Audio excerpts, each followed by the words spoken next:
who's calling in from around the world, and you are calling in from all around the world. Thank you so much for being here.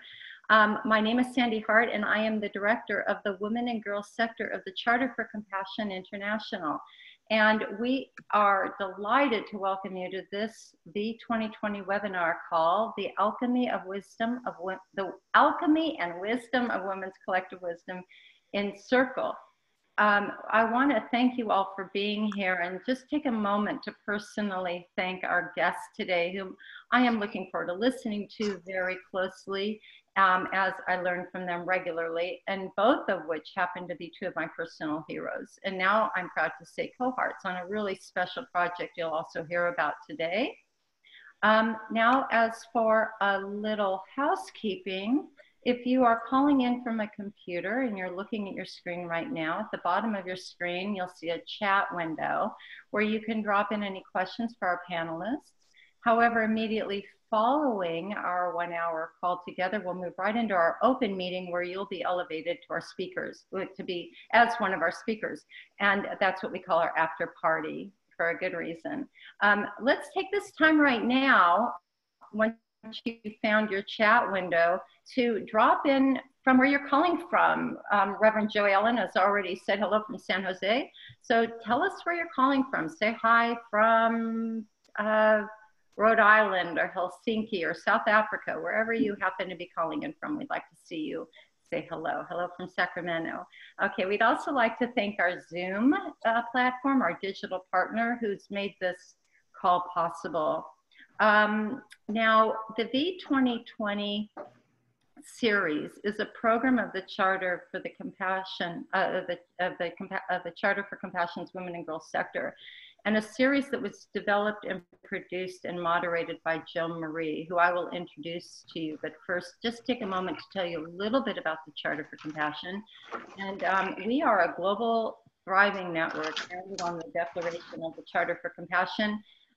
And the 406 cities, regions of compassion, 2,000 partners who are organized into 12 sectors of society, and we're in 52 countries. The Women and Girls sector is the 12th sector, operating in feminine leadership to improve conditions and advance solutions for women and girls throughout the lens of compassion, and to further strengthen our Cities of Compassion initiative. We invite you to our website, charterforcompassion.org, which I know you've seen because you went there to register for this call. And we've also, we're really, really proud to announce the formation of our Next Gen Task Force and a partnership for Safe and Sacred Now. And I might add that we also have a new jewelry line where you will, and our after party will show you a picture of our goddess, where you can wear goddess not only on your heart, but on your neck or in your earring as earrings. So this call is being recorded, and you'll get a link with all the references mentioned on this call. And anything else that comes up that we're not already prepared for, you'll get a copy of that. So if you are driving or you're concerned about taking copious notes, do not worry about that. You'll get everything we mentioned. Now it's my delight and honor to introduce you to Joan Murray. She is the regional co-director of the Women and Girls sector for the Sacramento, California area, and also co-founder of the Compassionate Capital Region. She's a Women and Girls ambassador, and I call her the visionary of the 2020 webinar series. She calls herself the conduit. I think I may be using that word, but Joan has really brought us this idea of what the 2020 meant to her, and it made such great sense to us. We said yes to it. She's also an artist, a conscious touch educator, and so much more, which you can find out about under the leadership tab on the Women and Girls sectors page. So Joan, it's my delight to turn the call over to you.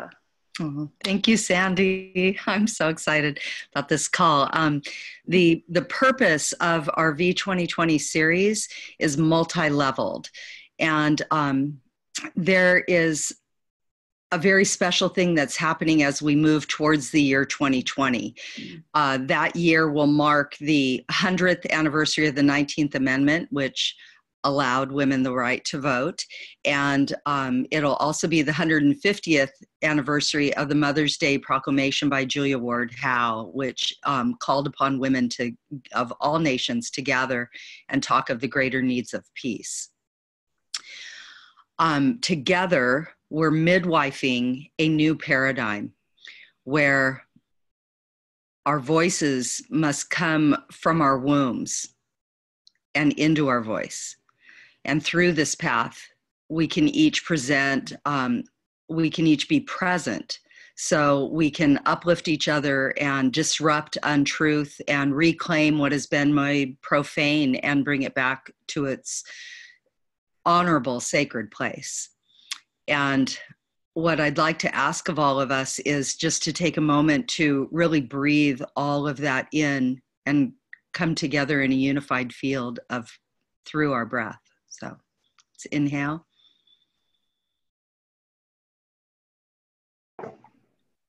And exhale.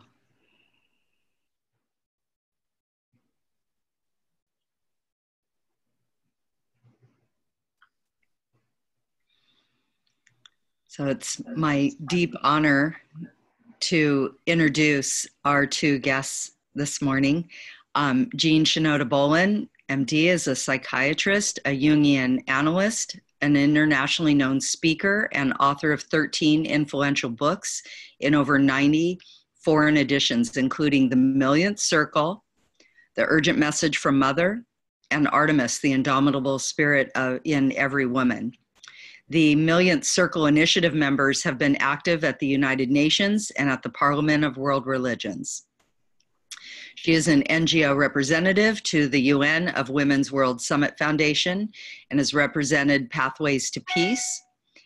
And as a leading advocate for the 5th World Conference on Women in India 2022, and Sandy's going to post her website. It's jeanshinodabolen.com. And then we also have Ann Smith, and she is a circle mentor, an educator, a consultant, and professional speaker, creator of circle leadership programs, and trainer of trainers. She's the author of Stories from the Circle and Circle Calendars. She was founder and director of Women's Works and served as the director of Women in Mission and Ministry in the Episcopal Church USA, director of Global Education Associates,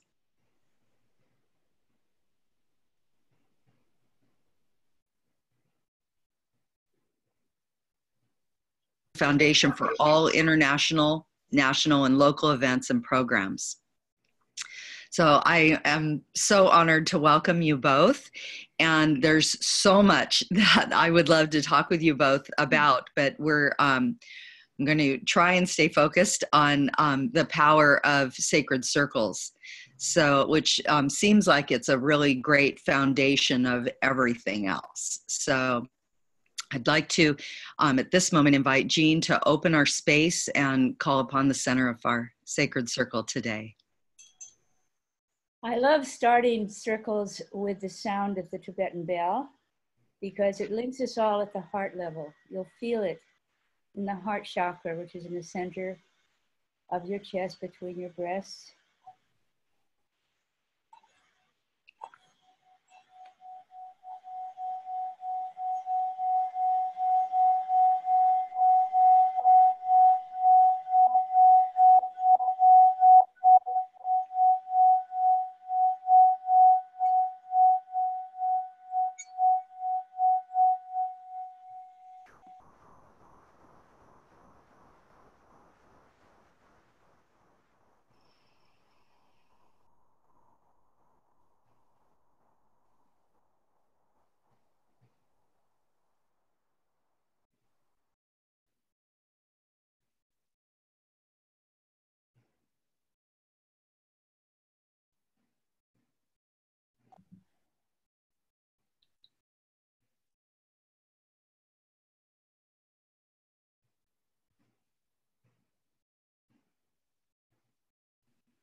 Thank you, Jean.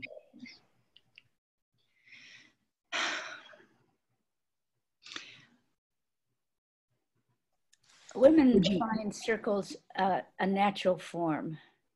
We have, from the time we were maybe little Girl Scouts around a campfire, or whenever we bring people together in a living room, there's a natural circle quality in which we each face each other. It's non-hierarchical. So circle is a pretty basic form for the feminine. But what if you also consciously put in the middle of each circle have a sense of sacred center? This is really the form that Alcoholics Anonymous takes, after all. They don't seem to meet in circles necessarily, but they call on higher power. There's a sense that each person is part of a community and draws upon the center, the centering energy of the field, which is divinity. And so when I wrote The Million Circle, I was writing about women's circles, but specifically about women's circles with a sacred center. Meaning that when you form a circle with a sacred center, you enter sacred space and link together, as I linked you all with the sound of the bell, linked at the heart, linked to the center. The image is like a wheel with everyone in the circle at the equidistant on the rim of the circle, connected to the center and connected to the heart. Because when you put divinity or compassion or love or meaning, because this is also the image of the mandala, which Carl Jung describes as a geometry of the large S self, which is a very short little word with a large S that can be God, Goddess, Tao, everything that is higher power of the universe. So there is a connection in circle with that which is that which we call on for energy. And I was writing goddesses in older women in 1999 when I went to Grace Cathedral and sat in a sacred space that had 4 shamanistic speakers in their own indigenous language and in the 4 directions. And I entered an altered state of consciousness. And on the way back to the hotel where the big luncheon was going to be held, being a short person, conversations went over my head. I was still in that space that I had been in the cathedral. And I heard people talking about, we can get 1 million signatures or something to that effect. And I went from millionth to 100th monkey to million circle to bingo, and felt like that is how we will change the world. And in circle, we will change each other, support each other's dreams. And when a critical number of the human species does this at a certain time in history, the phenomenon of morphic field will mean that the human species will learn this new thing, which is non-hierarchical circle. So that's how it all began. Nice. The book has a subtitle of How to Change Ourselves and the World. It's a rather big idea, but it grew out of the story of the 100th monkey, which energized and supported the anti-nuclear activists who were made fun of. Who do you think you are? You think you could change the nuclear arms race between the superpowers? Well, actually, the story of the 100th monkey, which was an allegory, presented to us all that to reach a critical mass, which was the metaphoric 100th monkey, there had to be a 3rd monkey and a 10th monkey and a 99th monkey before you got to be the 100th one. Same idea with a million circle, that when you form a circle because it supports you, because you end up trusting the women in it or the women and men in it, it nourishes you and your dream, and it has your back. But it does more than that. It contributes to the morphic field, which is another word for the Jungian collective unconscious. It's like putting down a well and drawing up from it and putting down in it. the energy of your circle, but it also means that the more circles there are, the faster and easier it becomes for circles to form. And this has been my observed phenomena. It is easier and easier for women and men, but especially for women who have a natural gift for circles, to form circles now. It's a natural kind of a thing. And when we get to critical mass, when we move from the into the millionth circle, which is a metaphoric number, not an actual number, there's a tipping point. And we're suddenly, well, not exactly suddenly, we move imperceptibly at that point into a new era. It's a big dream. It's a good dream, and it's very needed right now. And so thank you so much for opening this space and bringing us into that that awareness of this millionth circle. And I'm wondering if you could share what the basic principles are, expanding upon what Jean has shared. I'd like to start how we came about bringing together the principles was really over Jean's book. And I had a unique connection with Jean. So when there was a meeting called in California, I lived on the East Coast, I think I was the only East Coast person, to come together in circle for 3 days. And what do we want to do about this book, about this dream, about this vision? And there were women from Europe, Canada, and the United States. And after 3 days, and we came from various backgrounds, but all of us had a deep love for circle, whether we were organization development people or we were women who had been part of the Sacred Circle movement starting in California. And from that came the principles. So it was very important that we were always grounded in the sacredness of circle and to honor the center. And we've always honored the center as seen it as our altar, in which people, a part of the circle, could put things on the altar that were meaningful for them, that nurtured our spirituality. And so that was the beginning. And then it was where one person speaks at a time, and we speak from the heart. And we use a talking stick or a talking piece to deepen that conversation and to make sure that it is held in trust of the Native American intention of to speak and listen from the heart. And then the whole thing that you will also love is that listening with compassion, listening without judgment.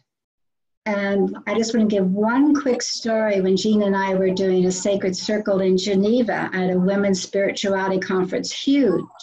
The woman in my circle was a hardcore reporter from Europe.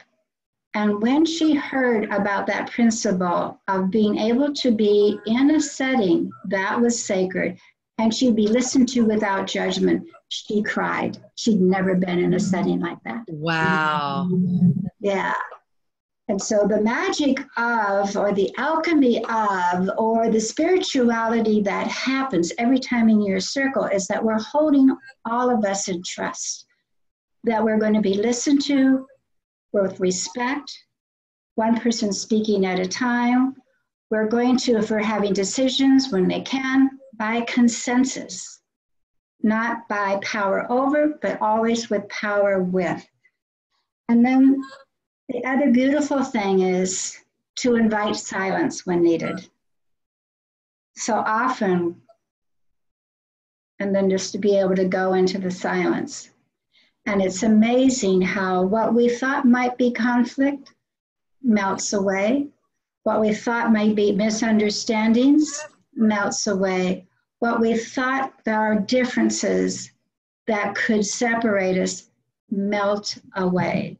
And these circle principles and guidelines are found on our website, along with other resources. And as Jean said, that that starting a circle, being and creating that sacred space and being a part of a circle is becoming easier and easier and easier. And that's our dream, is that everyone will see not only the value, but to experience being in a circle and providing a circle setting for others. Thank you. That's I'm wondering with those principles.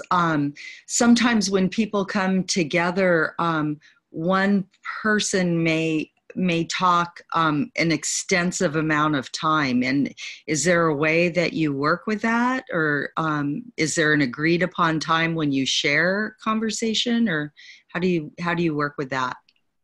But I think it's one of the things I like is to have shared leadership of that. So you'd ask somebody to facilitate, you'd ask somebody maybe to open with the prayers, open with the song, opening with that, and someone to be a timekeeper.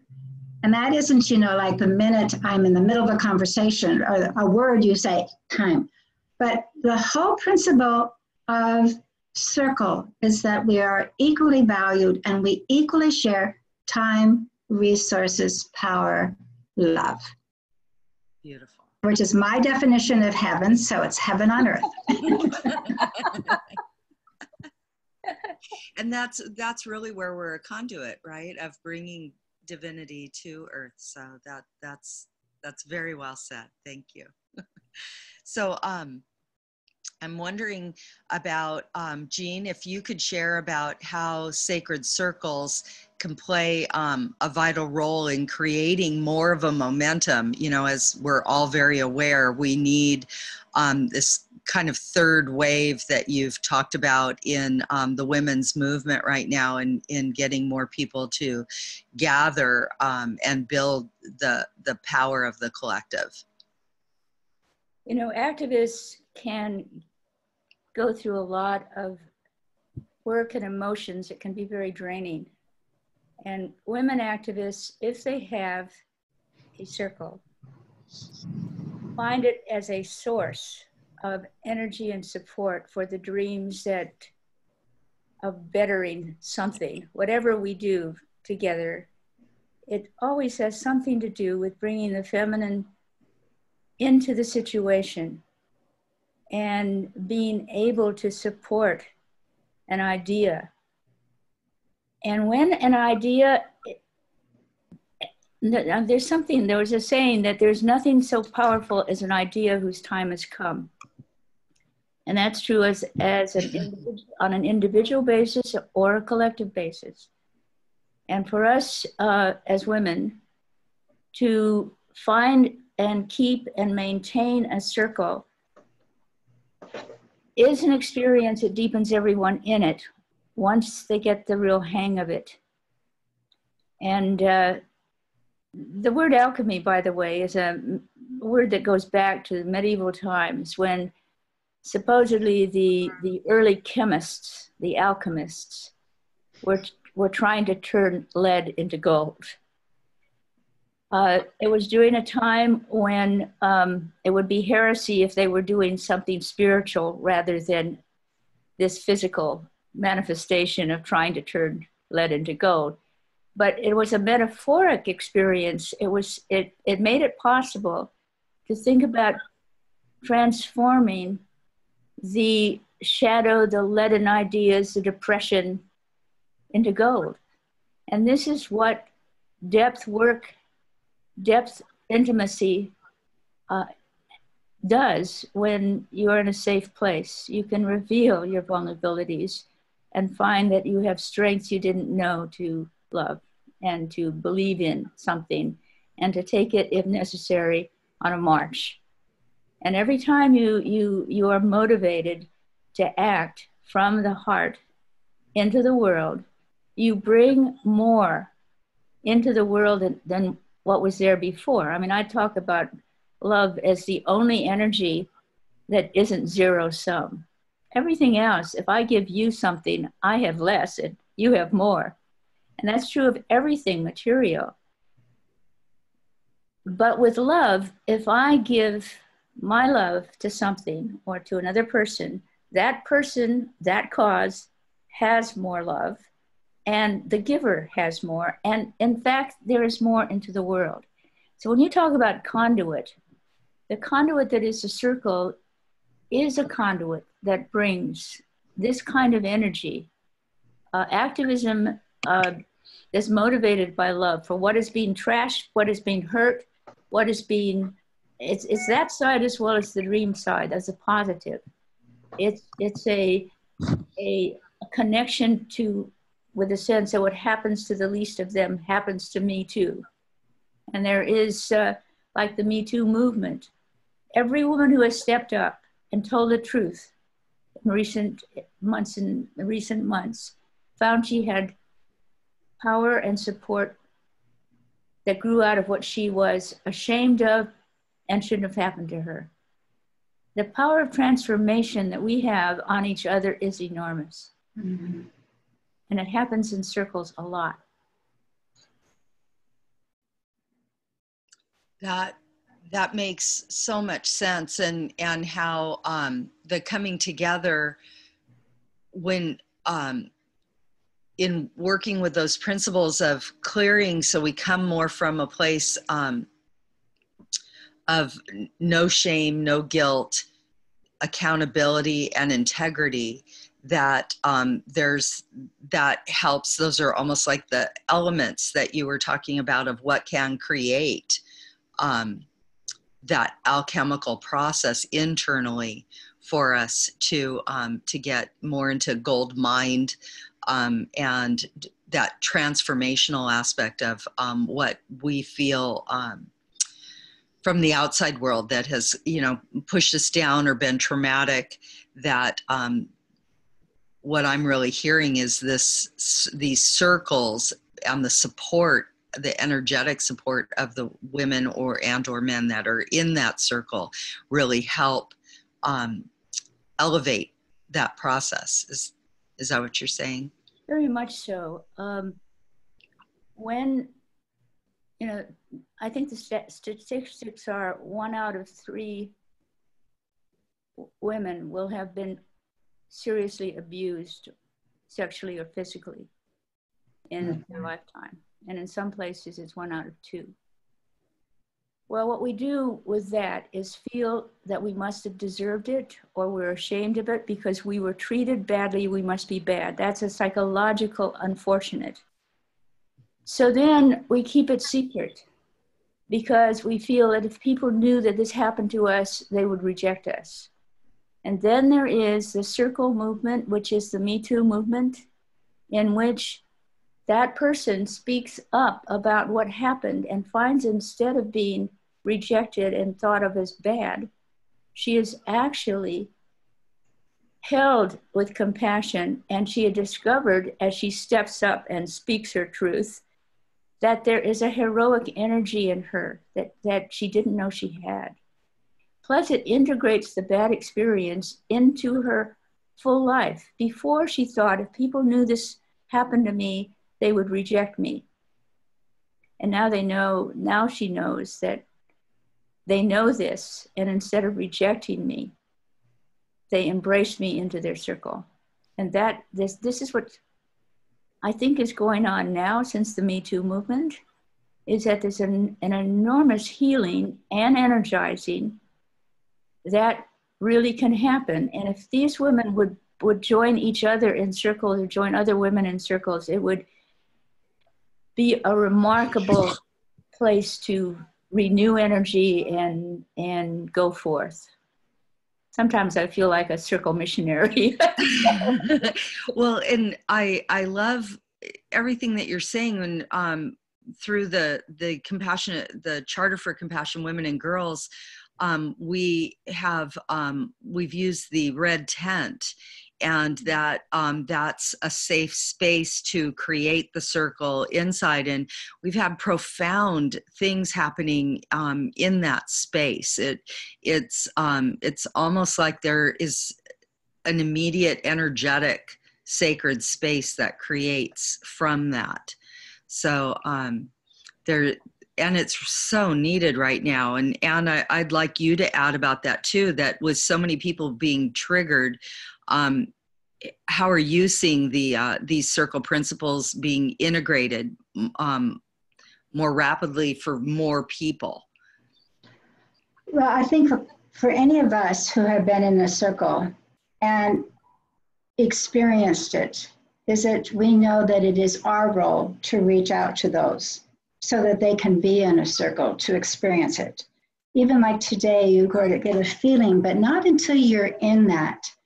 And I'm just thinking of all of the craziness that is going on, hurricanes, all of the disaster that's happening. Without a sense of a loving community to hold us and to speak the truth, to have the truth spoken, and to be in a loving community, that circle, it's never been needed so much as now, ever. We went through, you know, a hurricane last year down in Florida, and now northern Florida it is. We needed to be in circle right afterwards. We needed to be able to talk. We needed to be able to talk about how that affected us. And Jean, I'll never forget, right after 9/11, you said, there aren't enough psychiatrists to help us with the post-traumatic syndrome, which I was experiencing being in New York. We need circles. And that's exactly what we need today. We need to have circles where women, men, youth can come and just be and be held in a loving community. And the circle principles, when it's used, when it's a safe and sacred space, it never fails, never. I've been doing this for 30 years around the world. And when I'm in indigenous communities, they teach me thousands of years. And so, you know, as Jean and I are the circle evangelists, we are because we know it works. We know that it is exactly what this world needs. And it will change the world, circle by circle, into the world that we would love to see come about. That's okay. So with this, part of the importance of why we're having this call is really to ignite and invite other, you know, all the people calling in to consider in their own communities how we can create a very rapid quickening that would occur if we all start doing that more consciously.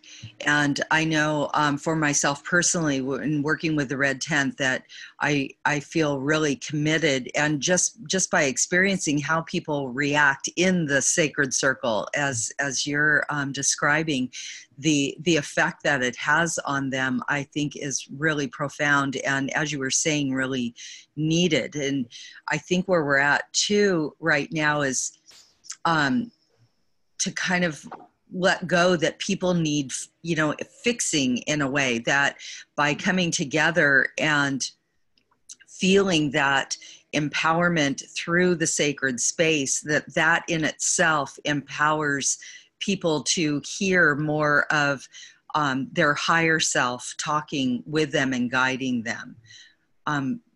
Do you feel that way, Jean? I was thinking about both what you and Anne have been speaking of, and I was thinking about how truly the healing potential of circle, whether it's AA or, interestingly, the same principles apply to individual therapy, that it is a sacred space if healing and growth is going to take place within it, in which the people in it are not exploited or used.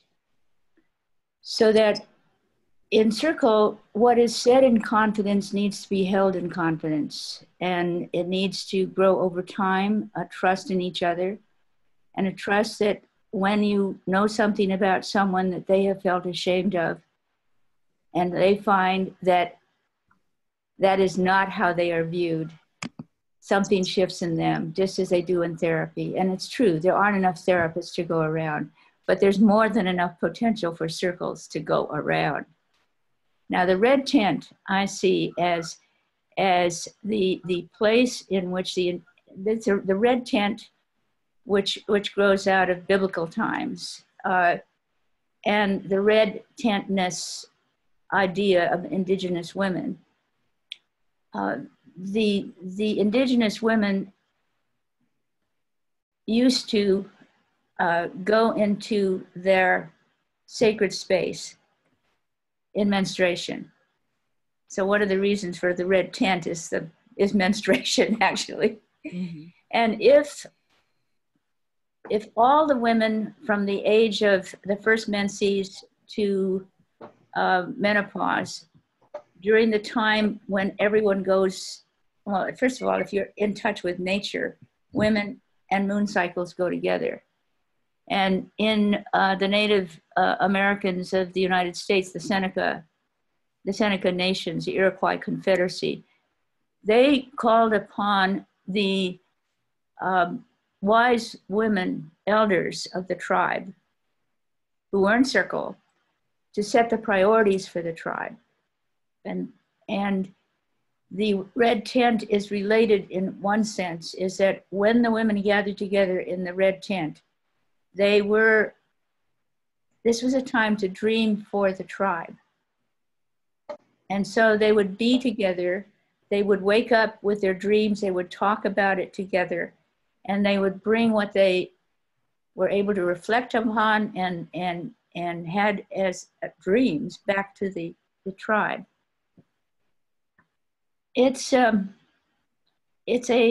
Circles are a place where values are not the same as when hierarchy and rank determine action. When action comes from deep within the dreaming psyche, the collective connection that we all have, when you have a red tent and what you are enacting is every red tent that ever was, you find that the more there are, again, the more and easier it is to form. And the more as women walk into a red tent, they have a knowledge that isn't a head knowledge. It's sitting down in it and dropping into a space, because there is an energetic space there. Yes. It sounds kind of mystical, and it is and it isn't. It's actually how things work. And it was for birthing too. The midwives are using it for the birthing process. And I believe that's where we are as women right now, is that we need to birth a whole new paradigm, as you talked about at the beginning, a whole new world in which there is equality, in which there is love, which love is the power, and it's the power with instead of power over. So it is our dreams, it is our dreams. It is deep within us. As we talked about the collective wisdom, when I share my dream, you share your dream, I share what I know, I share my stories. That collective wisdom is the one that I believe is shaping and birthing and has an incredible potential for the good, for everyone, for all creation. Thank you, Ann. And yes, and I think that we're reconnecting the life-death life cycle. And when I talk about the red tent, I say that it was for I start with the menstruation, but also that it was for birth and death and everything in between. That I think our society has made us culturally afraid of death and what that process is, and it's actually a birth into another realm as well. And so, and just about metaphorically too, about the changes in our lives to allow the death of a marriage or the death of a job or a way of being, that allows us to birth into the next phases of our lives.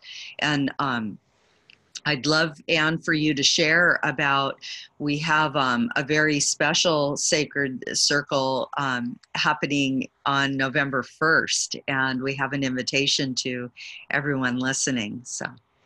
Oh, great. Well, yes, at the Delta Hotel, right next to the Convention Center, which is right before the Parliament begins on November 1st. And here is our beautiful logo. In Toronto. In Toronto, Canada.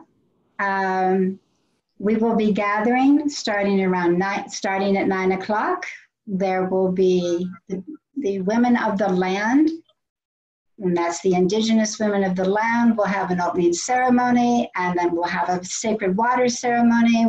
We will be bringing water from our own areas, and we'll be putting it into a common vessel, sacred vessel, that after our beautiful sacred circle time, that we will be taking to the Parliament Indigenous water ceremony in the afternoon, which will begin the Parliament. And we did this at the last Parliament. We had a women's sacred circle called Alchemy also, which grounded us as women in our feminine power, in our sisterhood, and in a belief in ourselves as leaders before we entered this arena of thousands. And again, in our circle on November 1st, like it was 3 years ago in Salt Lake City, it is where every voice is heard. We'll be in smaller circles.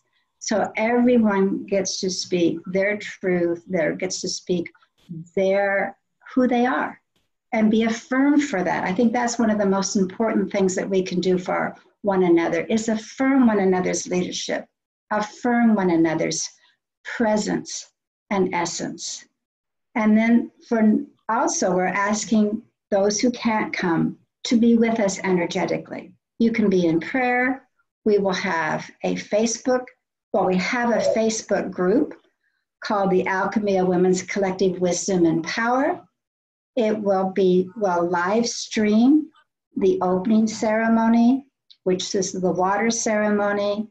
Our speakers, in which Joan Bolen is one, Kay Lindell, who was speaking about sacred listening. And then they will be able to take that and have their own circle. And if they can't be a circle of 3 or 4, they can be a circle of 1 and be with us in prayer and just be with us. So it's a wonderful opportunity at the Alchemy event. And then we have 2 other events that Jean and I and the Million Circle are part of how you can start a circle and circle organization training, and another circle workshop that's on healing and empowerment. So we're hoping as many women, and in one of them, women and men, which is the circle training on how to start a circle and a circle organization, will experience this and feel confident to start a circle when they go home, and know that they are connected, that they're not going out alone. From our website and from all of us who will be sending prayers and holding all within the greater circle that is getting larger and larger and larger. That's fantastic. And what I love about what you're saying is it's really sounding like collectively as women, we're empowering ourselves to literally use that alchemical energy to lift the consciousness of the Parliament, so that conference will be at a more elevated state, because we as a collective are coming into that space from a higher place. Is that correct? That is correct. And can I I wanted to say one thing about this great vision, and then I want and Diane Longboat, who is Mohawk, and she is a leader in Canada for First Nation peoples healing. She is very instrumental in organizing the Indigenous essence and programs there. And she had this dream. So we've been in communication because she's going to be with us for the opening. She had this dream. First of all, she saw that there were 2 nets enveloping the world. And one represented hate and one represented love. And they were at war. When a new net has come about, all of a sudden that is disappearing and a new net has come. And this new net is one where we're all united. We're all united in compassion. We're all united as one, where our divisions have just dissolved. And her dream is to have this worldwide women's net of wisdom. And we know that collectively, women around the world, we know just starting in our little circle today, and those who are listening, and all of those, that we have the heart and we have the wisdom to make a whole new world.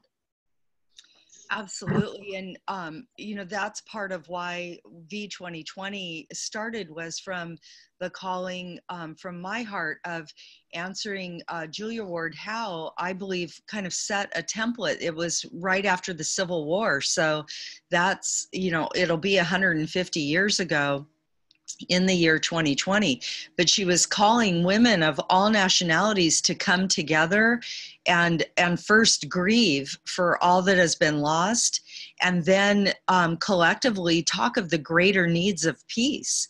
And I feel like that is, you know, exactly where we're at. And one of the things I found on a personal level is in working with the United Nations International Day of Peace, what I found was it invited me to go into deeper exploration of where I was still at war inside myself. Mm. And that's been a really big piece for me. And that awareness has provided me and given me a lot of opportunities for much deeper growth in recognizing that the reality is it's not outside of us, it's inside of us. And that if we heal more and more where we're at war internally, that's going to really accelerate things even more to create more peace outside of us. That's so true, because there's so much projection that people do. And we see it just enacted politically in the United States recently, where the patriarchal leaders that we have especially have been projecting shadow on each other. Mm. And to own your own shadow and find within the shadow some gems, which often is true, is part of the deeper soul work that we all have to do. Now, I'm reminded with what you and Anna just talked about Indra's net, which is a metaphor, myth, image out of India, where each of us we're on a big net, with each of us being like a jewel or a crystal on the net where it intersects. You know how nets do that. Yeah. And if any one of us changes, gets shiny again, it bounces off the other ones. And so I find it fascinating, but quite not surprising, that there is a collective consciousness and a collective unconscious. So if an indigenous woman has a current dream and it relates to a metaphor from India that is like thousands of years old, actually it's not surprising. There's a real truth in the image. And I wanted to say that the Parliament will be a place where the first event, the pre-conference, is the Alchemy conference with 200 women that Anne and I will be part of. We will be bringing there the buttons, 5WCW India 2022. And that is I have come to the place where I have a very strong belief that it truly will happen. I mean, when I went to the UN in 2002 and found, expecting that there was going to be a 5th Women's World Conference, and I found out, oh no, there's not going to be one. There'll never be another one. You women have had your conferences. And I just felt, wait a minute, we are just beginning to be able to come together in such a way that we can change the world. So I started unexpectedly, it took on my assignment to be an advocate for Fifth Women's World Conference, and have been doing that ever since. But this spring, I went to India to the Women Economic Forum and met the women there, met NGO women outside, and got a sense that they are going to have it there. And collaborating with the leaders of the Women Economic Forum, for starters, they came up with the date 2022. And the button, you get the button and you look at it in your hand, and what I found people were doing is they look at the button and they'll say, I'm going to go to this. And that's how, so Department of World Religions is a place where the liberal arms, that is the ones that are not fundamentalists of all the world's religions, come together, having a sense that we may worship differently than another or others, but we are all connected at some deep level to the divinity that inspires us to worship in the particular way we do. And what seems to me is, now that things have changed politically, where the UN does not seem to be the place maybe to sponsor such a thing, that this can be sponsored in India, and maybe the grounding will be all the many religions of the world, beginning with the parliament. So we're bringing thousands of these buttons to the parliament, and it's good to let people know, because it's sort of like the more hopeful energy goes into something, again, it energizes the whole process. And I have been signing off with love, hope, perseverance, trust, and gratitude. Those 5 qualities seem essential for an activist to carry into the world. And certainly love and hope make it sensible. Perseverance is, you have to be stubborn and persevering and persistent. You know, I persist or I resist, whatever it is. There is a perseverance, but there also needs to be a trust that there's a higher purpose to whatever it is that the dream represents. And I trust that the universe, through synchronistic events, will help if I am aligned with the largest self, with divinity, with what is greater than my ego. But my ego is connected with the larger picture. I trust then that synchronistic help comes my way. And gratitude for being us. Women have never, in the history that we know of, ever had the education, the potential, the possibility of transforming ourselves in the world like we have right now. And to have it go to waste just when things could go really bad. Climate change, gives us very few years. The 100th Monkey story ended, in many ways, the nuclear arms race. So that's what we build on. It's the idea that when enough citizens of the world realize something needs to be changed, it suddenly no longer is the big issue. Change happens. Mm-hmm. And that's what 5WCW can do in a big way. Imagine. Well, and Jean, with what you're talking about, what it seems like with the sacred circles, and Anne, I'd like your input as well, that there's almost an igniting of our acknowledging our intuitive process, that our personal connections with our divinity that knows right from wrong. We don't have to be told outside, that there's that internal knowing, and we get guided to do things that others may not see or understand, but we know to be true for us.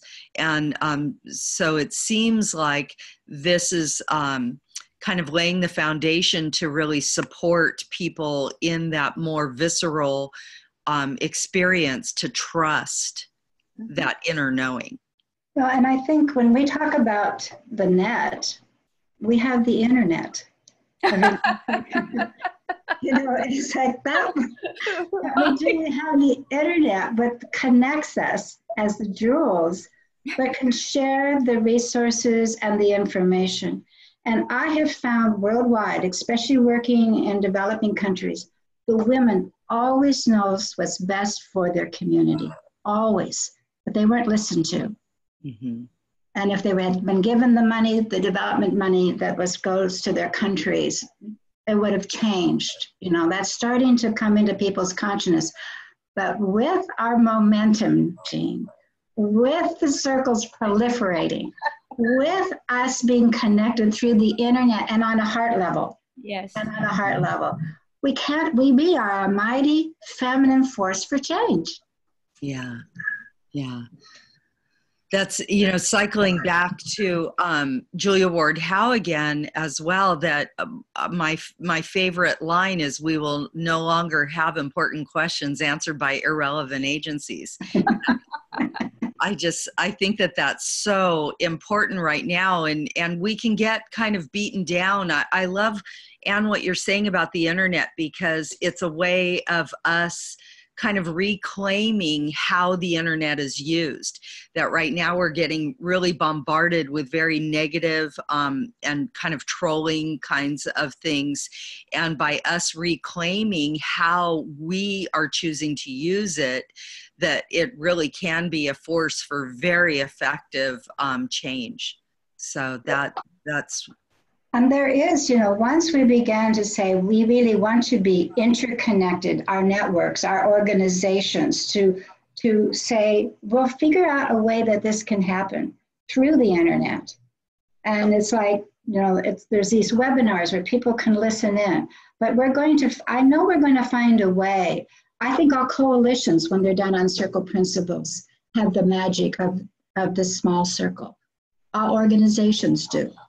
That's where I go, that, all organizations, all coalitions, when they use circle principles, then we will be one, and we'll share the information, and we'll be able to change on a grand scale.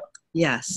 Well, and that interweaving of organizations. So that's part of the goal of V 2020, and with the Charter for Women and Girls, is to get all women and girls connected, so there is a resource that they know if they want to see what's happening, that they can go and be part of this effective change, and in their, not only their local areas, but globally as well. And that really creates that net, that beautiful web. I'm also reminded, when I got to the UN and got moved by the reality that there was not going to be another World Conference on Women, but also educated as to what women in certain places like Sierra Leone did when they got together and were able to change things how they did. And I was drawn to Julia Ward Howe, and I just picked up the urgent message from Mother, Gather the Women, Save the World. And I have the statement in it. I'm not going to read the whole thing, but what I would like to read is just 2 sentences. First, this first Mother's Day proclamation was a call to gather the women. It was directed to women to add their voice to the voice of the devastated earth, and called for women to take counsel with each other to find the means to bring peace to the world. And then another sentence, if ever there comes a time when the women of the world come together purely and simply for the benefit of humankind, it will be a force such as the world has never seen. Empowered maternal concern is an untapped feminine force that the world needs to balance and transform aggression. It's up to us. The men cannot do it. That's where it needs to sink in. We're not at war with the men, but we need to bring what we have internally and together to the table, to the world, because we're the only force that can at this particular point. Yes. Oh my gosh. This is so fantastic. I am, yes, I totally agree. And here we are. You know, I feel like we are building a momentum, and I'm so honored to have had this very short amount of time that went so quickly. I hope that there's much more. I'm very excited to be with both of you in Toronto, and I really encourage anyone and everyone that's been on this call to consider, if you are going to Toronto, be sure and see if you can participate in the this pre-event that is happening. And if you're not able to be in Toronto, that you can absolutely be connected with us in your own home, in your own community, and just gather in sacred circle and let's do this. You know, it's time. If not us, then who, right? So, so this is time, and I thank you.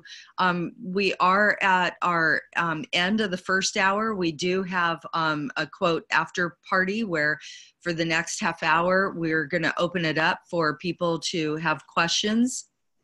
And for those that have to leave, I just really want to thank you for tuning in. And I also thank Ann and Jean so much for just the lighting up of and igniting our hearts with what the vision is for us, for our whole planet, and for humanity, and the beautiful earth that we live on.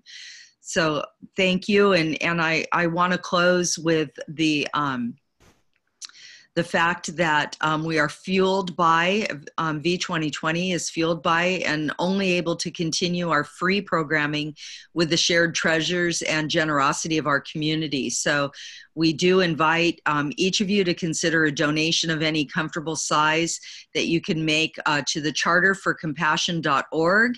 And please, if you do this, note that women and girls is who you would like those resources to go to in your comments.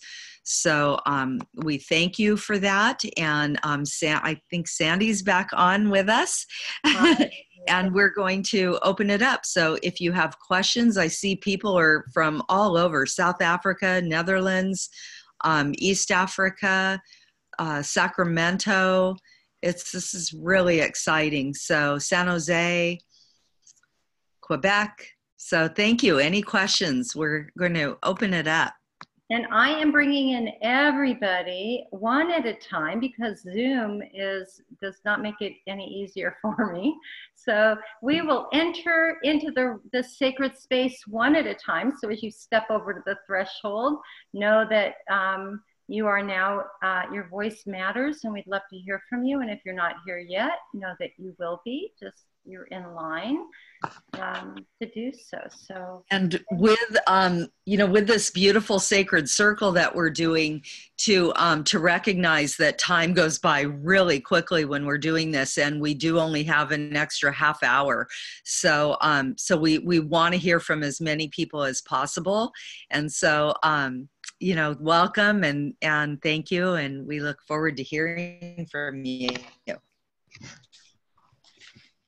And I don't want to take up too much of this airtime. It's very precious time, but I just want to take, on behalf of the Charter for Compassion International, I want to thank you, Ann and Jean, for your deep wisdom, for Joan for facilitating such a power-packed call, and for all of you who are being here and showing up in this way. Thank you. Thank you. And Ann had mentioned about when we do Sacred Circle to have like a talking stick, and I just wanted to share what I use. I don't know if you can see it a little bit better. It is an African stone that was given to me by my friend Kelly Erickson. And it's just a beautiful piece that people hold, and it's a womb, and there's an embryo. And it's such a beautiful symbol of what we're giving birth to. And so I just wanted to invite people to just think of what has a deep meaning to them that they could use to pass around and, you know, hold for that sacred space. That that circle invites our creative inspirations. So would anyone like to share something from the call? And I'll just say, if you are not speaking, please self-mute. If you have the ability to do that, in the bottom left-hand corner of your screen, you'll see a mute button. If we get background noise, I might be the one to mute you. So I want you to know how to unmute yourself too. Okay, I'm sorry, I just had to interject. By the way, there's also a little blue button on the right side of your screen because there's too many of us. We look like that tell a friend commercial where there's just, we're so tiny you can't see one another. So you can push that button and see more of us. Just your beautiful, beautiful faces. There are 3 pages of us on this call. Wow.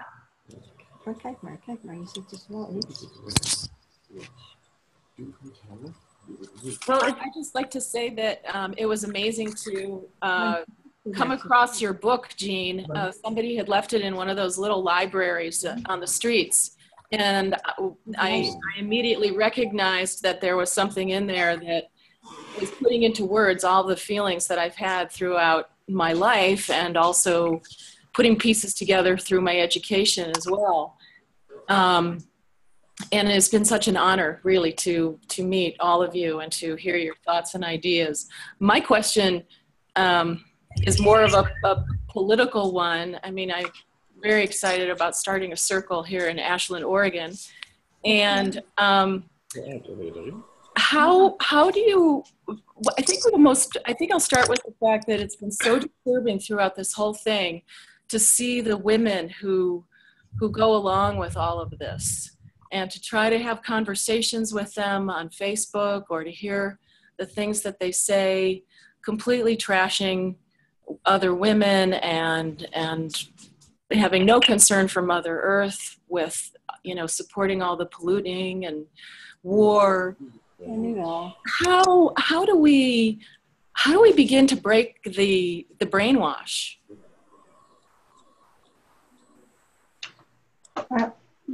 I think when we've been trying to do this in Naples, Florida, and we called it a community cafe conversation. And we invited really around care for creation, and which of course care for creation means ourselves. We are part of creation. That what we're still finding, and we made sure that we were Republican and Democrat, that we were feminists and we were conservative, whatever you want to call it, who called the circle. But we're still finding right now, we're getting mostly like, and our whole purpose is to have unlike minds together where we could just listen and be in circle. I think it's absolutely worth a try. The more we can break down divisions and do that. I haven't been able to spend the time yet to really begin to recruit. I need to go to churches and ask the churches to do this, and synagogues and other places. But I would say, please do it. Please try it. I love your phrasing, Anne, of gathering unlike minds for conversation. I think that's brilliant. So thank you. Jean, did you have some input? Something, yeah, speaking of unlike minds, we're the men. There were 89 people on this call before people started having to dissolve away and come on this after party. And I'm going down the list. I did not recognize any male names. I'm not suggesting there weren't any men, but I'm looking, you all are lovely women. I don't see any men. How do we engage men in the power of feminine, the conversation of divine feminine, without them feeling like, you know, this hyper masculinity of having to hold on to that?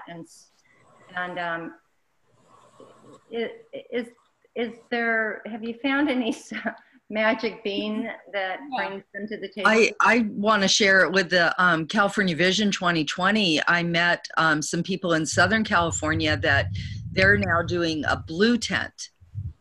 And that's part of the men's movement to get them to gather. And so they're having simultaneously a red tent and a blue tent, and then they come together.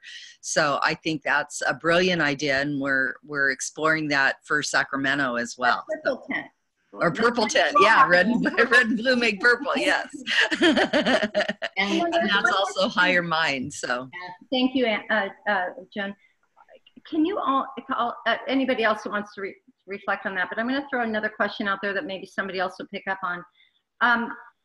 Truth has come up a number of times on this call. Truth has come up a lot in my life right now.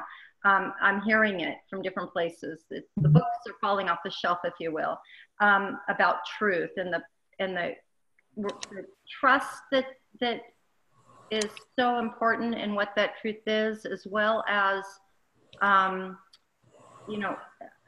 truth is really threatened right now, especially here in the United States.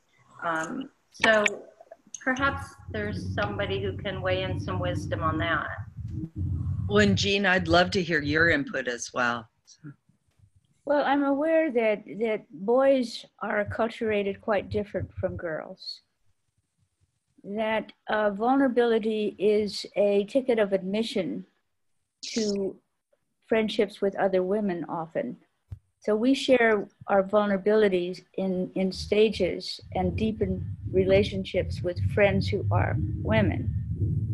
Men grow into a culture which to get along, you truly have to go along with what the hierarchy of the boys club, when they are really boys and not men, but by the time they get to be men, they're still doing boys club stuff, where you remain silent if you disagree, and you also do not reveal your vulnerability, because then you're one down. So to change the culture with men, it's really a one-on-one introduction to vulnerability, to speak the truth, because you're not going to speak the truth if it's going to be used against you. And that's true of women's circles as well. So the women's circles have got to establish the sense of what's said in confidence is held in confidence, and it's listened to with the heart. And over time, it may be that someone brings in something that she has never told anybody about, except the Me Too movement brought forth an amazing number of women who spoke about things they'd never spoken about. So this is a perfect time for women who have already done Me Too online to come into a circle together and be able to talk with relief, with anger, with truth about what happened to them and how they kept it secret until now. And then to be able to say it and be supported is strong support for that woman to have found her voice and to go through the anger. But when you're just filled with anger, you're not quite ready to convert anybody else that's on the other side. Right. Although, that's a generality that doesn't hold for everyone. Well, and I do think it's important too that as women that we start exploring and working with and through our anger and into rage as a source of power, and that we can use it constructively. There are a couple questions I am seeing over here that I'd like to mention. There's one, I wonder how many women are on the call under 25. That's a great question. And then the other is, do you find online circles as effective as in personal circles? So how do we do that, Sandy, where we find out if anyone could just let us know if they're under 25? I'm seeing an amazing circle on the call, which is awesome. Carolyn, We're just going to have to ask for Okay. volunteers to admit their age. Okay. But I think that that's a valid thing as well, that we really want to ignite more of the youth, that they're very, there is a whole new consciousness that's happening with a lot of the youth, and as elders, we want to support that. So getting that connection as well, I think is important. But I'm wondering with Jean and Ann, can you respond about, do you think that the online circles are as effective as the in-person circles? Well, I first wanted to just address that children, youth get circle faster than we do. From my experience, they get it like that and they want it. So bringing it to the youth, and that's boys too, and girls, they get it. I think online circle is better than nothing. I think when you can have it where you can see and you can hear, and it's amazing because we do a lot of planning in circle. We have our monthly Million Circle call, and we feel like we're physically in that circle. There's a lot you can do online. There's a lot you can do through conference call, and certainly this. And then, of course, when you can be in person, it just deepens it. It makes it a wonderful, wonderful, spontaneous occasion.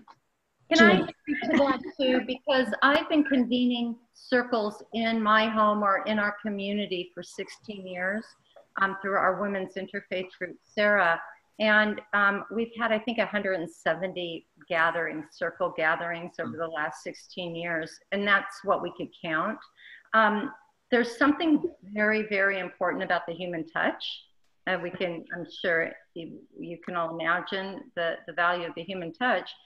There's food, there's more spontaneity, there's more gathering and schmoozing before and after. You know, we move from the living room dialogues into the parking lot dialogues. You know, nobody wants to leave one another. However, we've also hosted online red tents and also our ambassador calls every Friday. Brenda can speak to that. Brenda Gustin is on our call right now. She's an ambassador and comes to our regular calls. Betsy Spano is also very active on our ambassador call. She's an important part of our charter leadership. And I can't see everyone's face right now, so forgive me if I'm leaving you out. We come together every Friday morning at 8 o'clock to, of course, talk about how we can get the charter out in the world more and be good ambassadors. But what it really is the sacred circle. And that's where the 2020 came from, right? Yes. So back to that, back to trust. Where trust exists, whether it's in body or online, creativity exists. Creativity gets thwarted, gets kind of like, I'm going to hold this to myself because I'm not really sure, and I'm not allowed to go into my creative space either. So you have to, whether it's online or in body, trust. And any board position I've ever been on, and any board or committee I've ever sat on, when trust is not there, inevitably the project fails. Right. Or it doesn't reach its full manifestation or potential. That's for sure. Right. Thank you. Thank you, Sandy. Joan, I just want to say that the biggest thing we have to do is trust ourselves inside and really be willing to voice what we feel and learn how to do it succinctly so that in circle we allow space for everyone. I'm complete. Thank you, Brenda. May I address Ellen's question earlier about how to involve women who seem to be against women? And one of the things that we're using here in Grass Valley is living room conversations. And it also is the same kind of circle principle.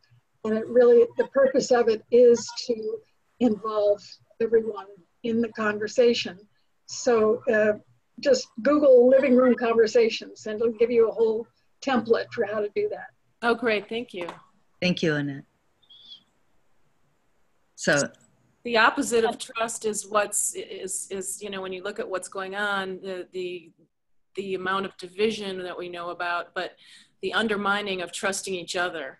you know, neighbors not trusting each other, people really divided on a very, very personal level. And the chaos that ensues is so antithetical to any kind of creativity or evolution of the human spirit that would bring so much healing. And it's if it weren't so horrific, it's amazing how the whole thing is so almost scientific and in its way of division and slavery and greed and the whole thing.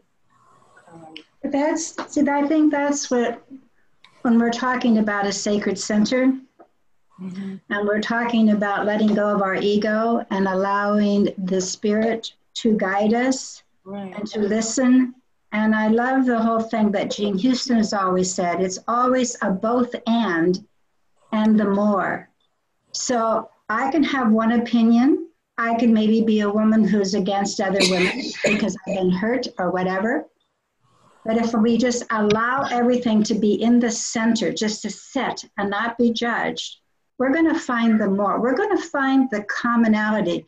And I have worked all over the world with women, and we always find the commonality. We always find it, no matter our religion or no religion. It's there. It's there in the center of the circle. That's beautiful. Thank you, Anne. Jean, is there something you want to add about that? Well, I was thinking about the question. It's not easy to bring together people that don't trust each other and project on each other. And the question is whether there is some motivation to put yourself in closer proximity with someone or some others that you disagree with. It's like, it has to be a personal assignment.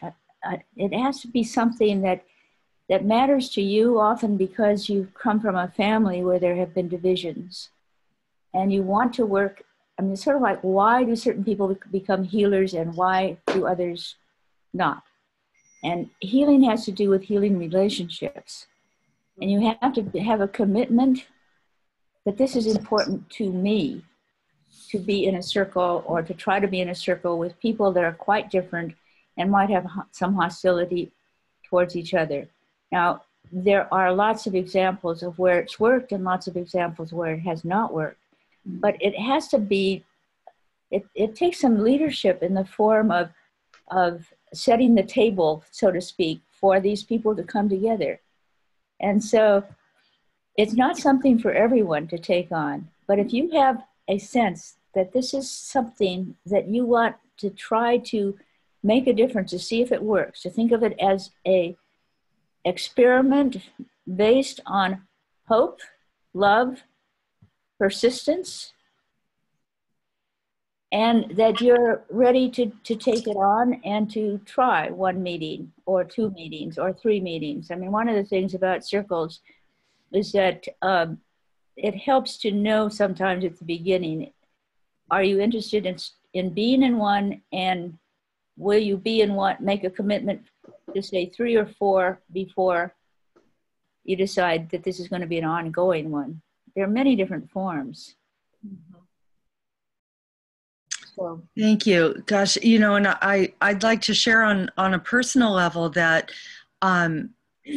that the circle can actually work in creating, like what Jean was saying, that I love the phrase sacred enoughness, that the acknowledgement that there is no, like, quote, perfection, that there can be a perfectness in things being better, things coming to a place of understanding or acceptance. And I think that's part of how we're going to heal as a human family. There's been such an awareness of division being created on so many levels about so many things. And I think that that's kind of the search again of how do we get this connection again, that we're all in this together in the long run, right? So would anyone else like to share something? We have about 6 more minutes, so about 5 more minutes. So I have something. Doreen, is that Doreen? Yes, Susan. thank you very much. Okay. And then Susan, thank you. What you're speaking about, we have a group called Daughters of God, and we've been doing this for 6 years. And it has worked so successfully because we do a retreat in about 3-4 days. People stay together, we sleep in the same premises, and we eat all the meals together. And what happens, there is a trust, and there is such a spiritual, powerful energy that everybody is part of. And you're absolutely right. We do not talk about it outside the room. Everything is sacred. But the opening up and the power of the women that they have, they come back sometimes more than 1 year or 2 years later, because it was so rewarding for them. And there is so much work out there to do. We also do it internationally, and we are going to at the Parliament, and we'll be there. Oh, good. But also I wanted to mention something with men. Now I've gone to, not with this group, but I've gone to other groups where men are so desperate to have circles. They tell me because they're so afraid of women. They're afraid to open up and be real because women will judge them. And not everybody's very secure. They put up a good front. So just be aware. They were also raised by mothers and some not so good mothers, but the images they have is so profound and deep that they need the nurturing for women, by women, and not to be so judged, just like we don't want to be judged. So don't look at, where God is present, everything is possible. And when you're receptive to the Spirit leading, wow, the transformations that take place is so incredible and necessary everywhere. I'll stop now. Thank you, Doreen. That's beautiful. We just have a couple minutes. So Susan, did you? Hi, everyone. I also wanted to speak to the question about men, and I just wanted to share a couple of things that I've learned. I find oftentimes that when I talk about meeting with women and supporting women and so on, that men do feel left out, or that often even other women will say, well, do you hate men, And so one thing I've learned that's helpful is to take that as a teaching moment.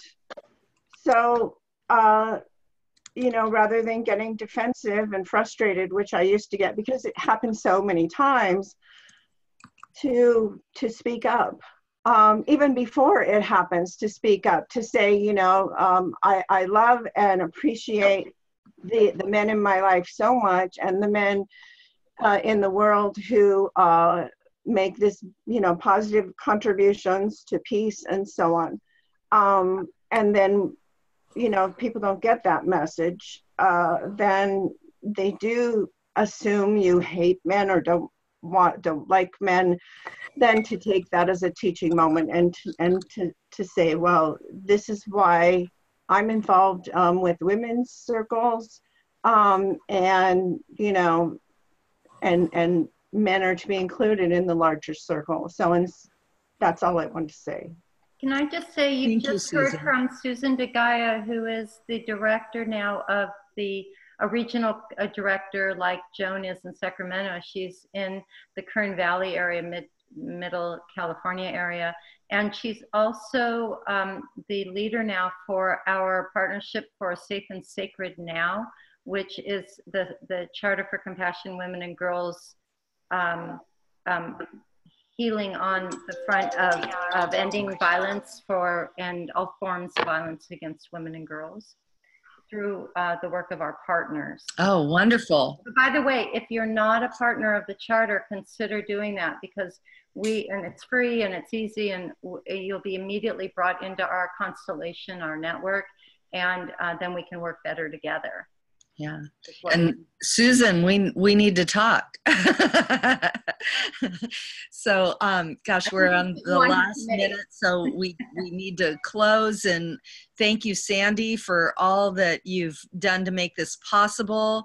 And thank you, Jean. Oh my gosh, it's been such an honor to get to talk with you and have you share, and Anne, thank you so much for everything, and I'm so excited to be with all of you at the Parliament, and I invite all of you to consider joining the Compassionate Women and Girls V2020, and wants to empower each of us to live more fully who we're meant to be and create this momentum that is going to get all of us over to 2022, right, Jean?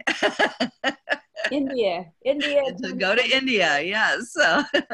So thank you all, and many blessings. And you will all get a recording of this this talk, and please share it. You know, we really want to build a momentum. So in honoring Jean, do you want to do the sound, and we'll close off and say goodbye for now?